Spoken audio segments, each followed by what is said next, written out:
Hello, my name is Trenton Steers. Today I would like to inform you about the steps and processes involved with installing an electrical panel, lights, junction boxes, receptacles, and the connecting wires. The very first step for any job is to evaluate the work you'll be doing. This is arguably one of the top two most important steps simply because you wouldn't know what to do otherwise. While looking around, you should be aware of the environment. A currently occupied residential home is a much different task than wiring in a 480-volt panel in a factory, farm, school, or more that requires a lot of power. The environment brings a lot of unique problems with it. This past week I've been working just down the road from our shop at a molding factory called MRM, and the people there are made of tougher steel. They have 8 huge rotating furnaces that give off a ton of heat to make plastic molds. While there, we used a scissor lift around the place to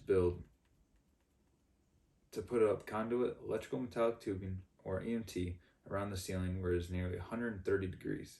After 15 minutes up there, I was dripping sweat, and the EMT and railing had gotten up to 119 degrees Fahrenheit, getting close to being too hot to touch barehanded.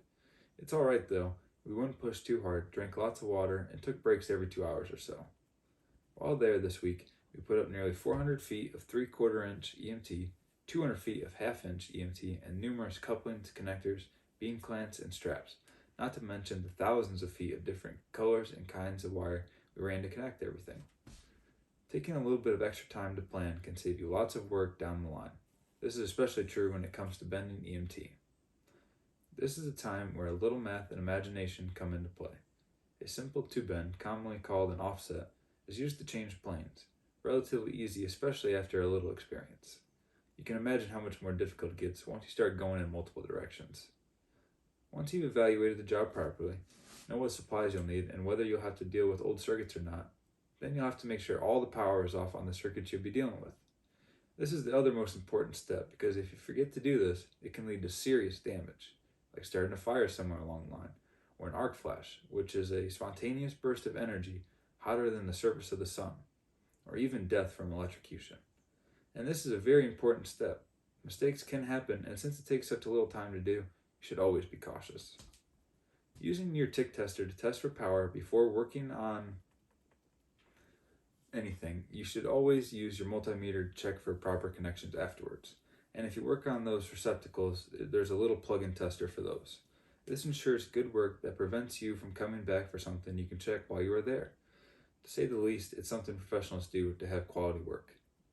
Another way the environment and location can play a factor is because if you're rewiring or working in residential, you have to be very careful of your surroundings so you don't damage someone's house. Whereas if you're in an open factory or something similar, most things are concrete, so you're just looking out for pallets or people. Let's say for this example, we're in a factory and we need to run a new electrical panel and disconnect, which is a point in the circuit where you can throw a lever and everything it runs power to will shut off. Now let's say we need to run some conduit for lights, receptacles, and an exhaust fan. Due to there being so many codes and rules, it feels like there's a million different kinds of conduit, parts, and wires. There's at least 12 different kinds of wires, and they come in copper and aluminum. This is because there are so many different factors into choosing the right wire, whether it's how much power you're running through them, the temperature the wire will be operating in, or whether it's a dry or wet locations are all factors that must be considered. For the main power panel, you'll need 1.5 to 2 inch conduit, because to run enough power, you'll need at least 2-aught wire, which is fairly thick. Once we have the conduit placed from the main panel to where we want the new one, it's time to install it. For small boxes and clamps, we usually drill holes for plastic concrete anchors and screws, but a bigger panel requires us to drill holes to put in metal anchors, which upon spread open and can be used to screw the box into. Next is up to you. The safest option would be to run your conduit for lights, disconnects, and receptacles. But you could also pull wire for the panel you just installed.